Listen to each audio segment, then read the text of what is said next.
महायोगपीठे तटे भीमरथ्यावरं पुण्डरीकाय दातुं मुनीन्द्रैः समागत्य तिष्ठन्तमानन्दकन्दं परब्रह्मलिङ्गं भजे पाण्डुरङ्गं।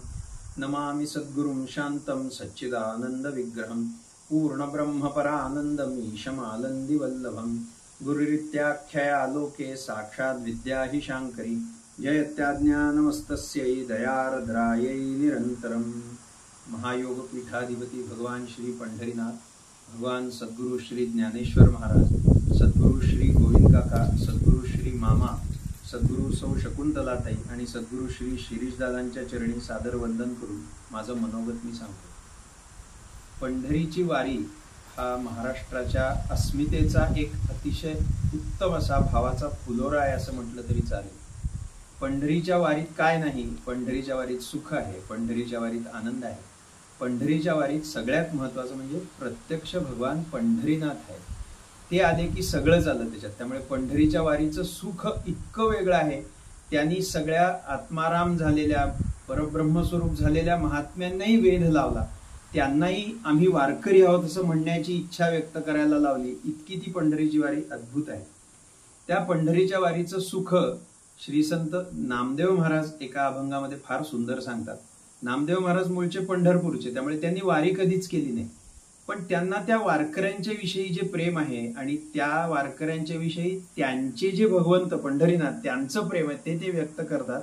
पंढरीची वारी जयाची कुळी तयाची पाय धुळी लागो मज, तेणे त्रिभुवनी होईन सरता नलगे पुरुषार्था मुक्तिचारी, नामा म्हणे माझा सोयरा जीवलग सदा पांडुरंग तयाजवळी।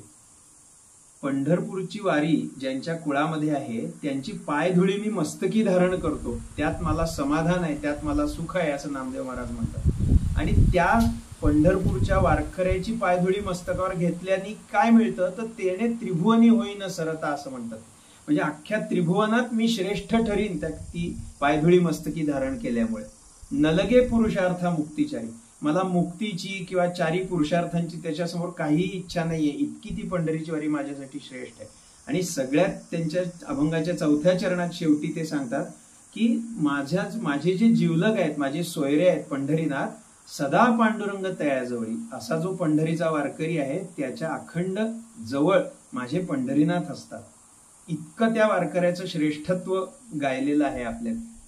मला समाधान एक गोष्टीच आहे की भगवान पंढरीनाथांच्या माऊलींच्याच कृपेने माझा जन्म झाला फलटण, म्हणजे माझं जे राहणं झालं फलटणला ते फलटण पंढरीच्या वाटेवर आहे।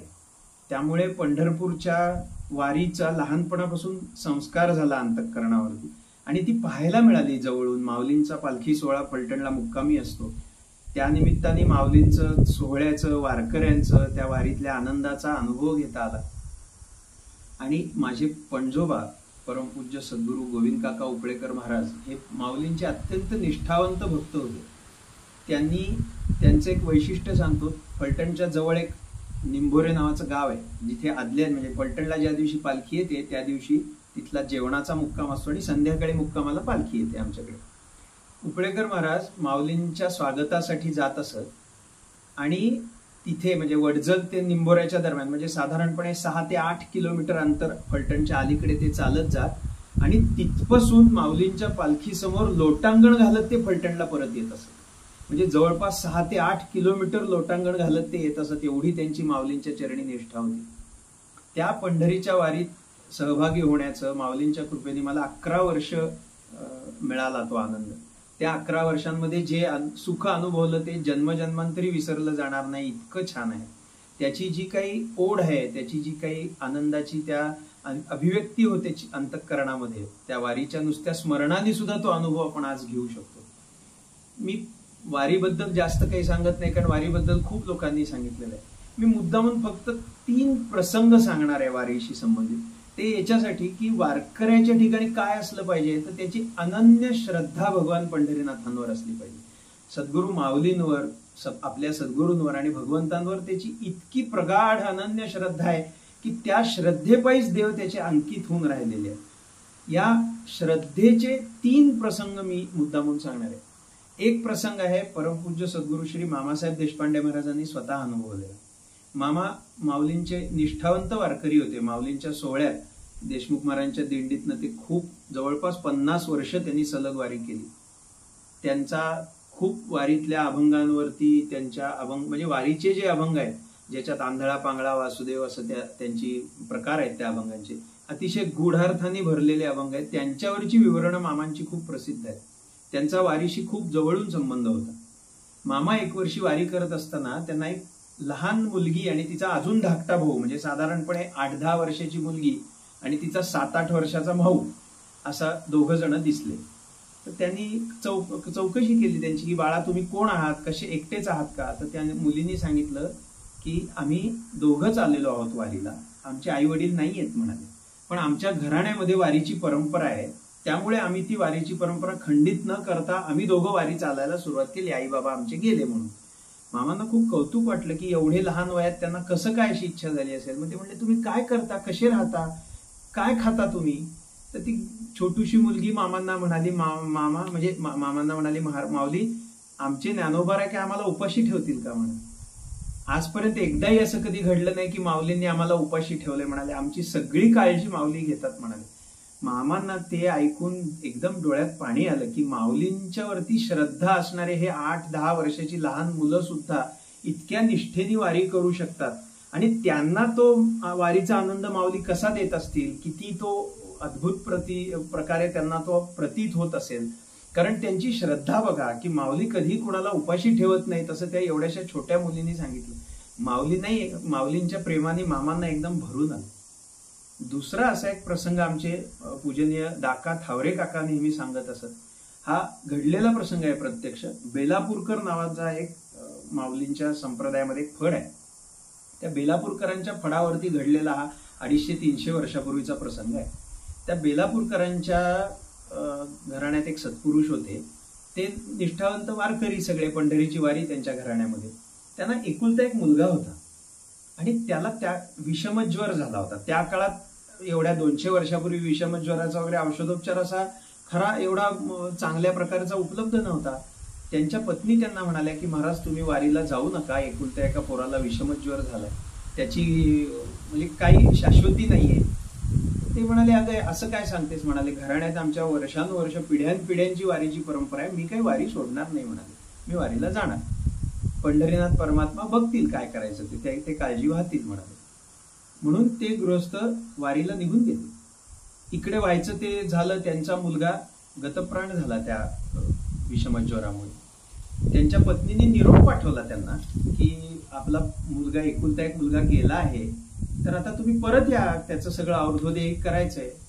तो निरोप घोड्यावर नाही त्यांच्यापर्यंत पोहोचला जो माणूस घेऊन, त्याला त्यांनी उलटा निरोप पाठवला. ते म्हणाले अरे आता तो गेलाच आहे एवी तेवी, तर मी येऊन काय करू, त्यापेक्षा एक काम करा म्हणाले, ते वारकऱ्याचं पोर आहे त्याचं सगळं अवधोदेय करा आणि त्याच्या अस्थी घेऊन दशमीला पंढरीला या म्हणाले. वारकऱ्याच्या पोराची सुद्धा वारी चुकता कामा नये म्हणाले, आमच्या घराण्यात वारीची परंपरा आहे, त्याच्या अस्थी आपण आषाढीला विसर्जित करू चंद्रभागेत, त्याची पण वारी पूर्णत्वाला जाईल. इतकी निष्ठा वारीच्या बद्दल या सगळ्या संप्रदायिकांनी वारकऱ्यांनी सांभाळलेली होती आणि म्हणून भगवंत त्यांचे पायीक होऊन राहिलेले होते, भगवंत त्यांची सेवा करत होते. आणि तिसरा एक असा सुंदर प्रसंग पूजनीय सकृ देवधर सांगत असत, त्यांच्याच तोंडून मी ऐकलेला आहे हा प्रसंग. ते पण वारीला जात असत नेहमी.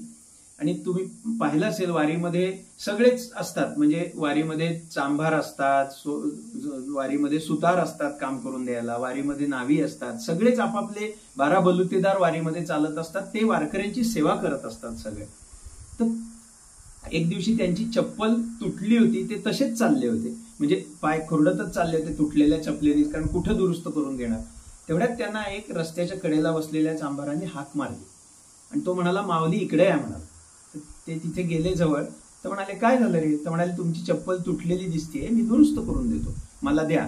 त्यांनी ती चप्पल दिली. ते त्याच्याशी बोलत उभे होते. म्हणाले तुम्ही वारी करता का? हो म्हणाले, मी पण वारीत असतो, आमच्या घराण्यात पण वारीची परंपरा आहे, मी पण वारीत येतो, पण मी सेवा करतो सगळ्यांची. तर मग त्यांनी चप्पल दुरुस्त करून दिली आणि ते पैसे द्यायला त्याच्याकडे गेले. तर तो म्हणाला नको माऊली, मला पैसे नकोत म्हणाले. तर म्हणाले अरे असं का? तर म्हणाले तुम्ही पंढरीला जाताय ना, माझी एक पांडुरंगांची चरणी विनंती कराल का? तर म्हणाले काय काय सांगायचंय? तर म्हणाले मला ना पुढच्या जन्मी चालत वारी करायची, तेवढं माझं देवाला सांगा की मला चालत वारी करायची. त्यांचं जेव्हा लक्ष गेलं तेव्हा त्यांच्या लक्षात आलं की तो जो चांभार बसला होता तो पांगळा होता, त्याला चालता येत नव्हतं.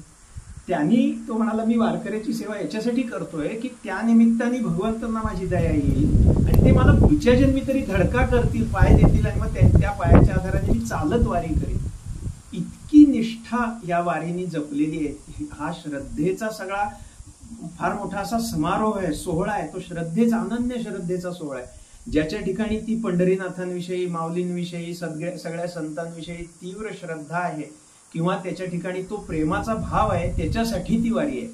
आता वारी हौशी नवशी गौशांची झालेली आहे, सोशल मीडियावाल्यांची वारी झालेली आहे, रीलची वारी झालेली आहे. त्याला काही अर्थ नाहीये. वारी खरी या आमच्या अशा वारकऱ्यांची आहे. त्यांच्यासाठी झालेला तो सोहळा आहे, त्यांच्यासाठी ते निर्माण केलेलं भगवंतांनी एक असं विशेष असं आनंदाचं गाव आहे. वारी म्हणजे काय? आनंदाचं गाव. गावच मजल दर मजल करत पंढरपूरला जात असतं. इतका आनंद भरून राहिलेला असतो. आमचे एक जंगम स्वामी म्हणून कीर्तनकार होऊन गेले, 100 वर्षाची होऊन मग त्यांनी ध्येय ठेवला होता. खूप विशेष माणूस, असा एकदम वेगळंच बोलणारा. त्यांना एकदा ते सांगत होते मला की अरे एक काळ असा होता म्हणाले की गळ्यात घातलेला पखवाज 10-10 तास आम्ही काढत नव्हतो म्हणाले. 10 तास अखंड पखवाज वाजवत होतो आणि एवढं करून चालून सगळं झाल्यानंतर मुक्कामी पोचल्यानंतर पुन्हा माऊलींच्या तळावरती जागराच्या सेवेला जायचो म्हणाले. रात्रभर जागर करायचा आणि सकाळी उठून आंघोळ करून परत पुढच्या मुक्कामाला चालायला सुरुवात करायची. असे वारकरी होऊन गेलेत या संप्रदायामध्ये.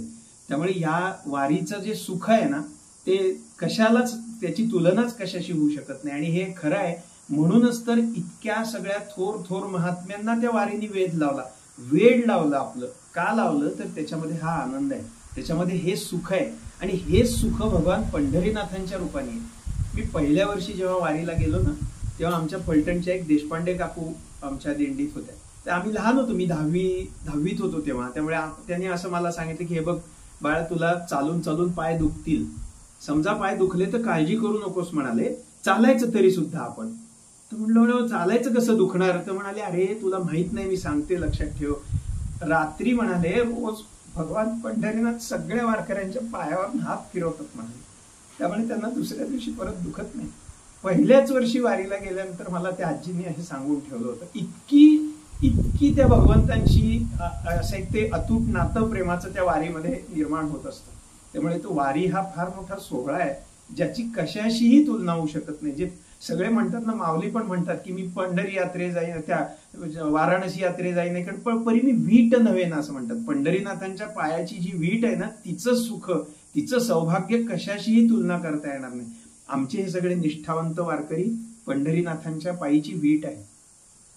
एकदा परमपूज्य सद्गुरू श्री मामासाहेब देशपांडे महाराज आणि त्यांच्या उत्तराधिकारी परमपूज्य सौ शकुंतलाताई आपटे महाराज दोघं पंढरपूरला गेले होते वारीच्या वेळेला. ताईंना त्यांनी पहिल्यांदाच वारीला नेलं होतं. तर ताईंना त्यांनी सांगितलं की पोरी पंढरीला गेलीस की देवांचं ऐश्वर पहा. तर त्यांना वाटलं असेल आता पंढरपूरला आषाढी एकादशीच्या दिवशी देवांना खूप दागदागिने घालत असतील वगैरे, असं त्यांना काहीतरी वाटलं. पंढरीला गेले, त्यांनी देवांचं दर्शन घेतलं आणि त्यांच्या गळ्यात काहीच नव्हतं, दागदागिने नव्हते, काही नाही, एक हार होता तुळशीचा फक्त. तर त्यांना कळे ना मामांनी असं का सांगितलं आपल्याला की ऐश्वर्य पहा. तर त्यांनी थोड्या वेळाने बाहेर आल्यानंतर मामांना विचारलं की मामा देवांचं काय ऐश्वर्य पाहायचं होतं. मामा म्हणले अगं एक गेले 20-25 दिवस महिनाभर उपाशी तापाशी उन्हात अनातनं त्या पंढरीनाथांसाठी जे हे वारकरी जमलेत ना, हे भगवंतांचं ऐश्वर्य आहे. भगवंतांचं ऐश्वर्य काही दागदागिन्यात नाहीये. हे सगळे भक्त त्यांच्यासाठी सगळ्या हाल अपेष्टा सहन करत आनंदाने त्यांच्या नामाचा गजर करत हरिकीर्तनाचा कल्लोळ करत जे आलेले आहेत ना, हे भक्तच भगवंतांचं खरं ऐश्वर्य आहे. आणि असं भगवंतांचं ऐश्वर्य पाहायचं असेल तर वारीशिवाय दुसरा पर्याय नाही. आणि वारीच्या सुखाला कशाचीही उपमा देता येत नाही. ज्ञानेश्वर महाराज की जय.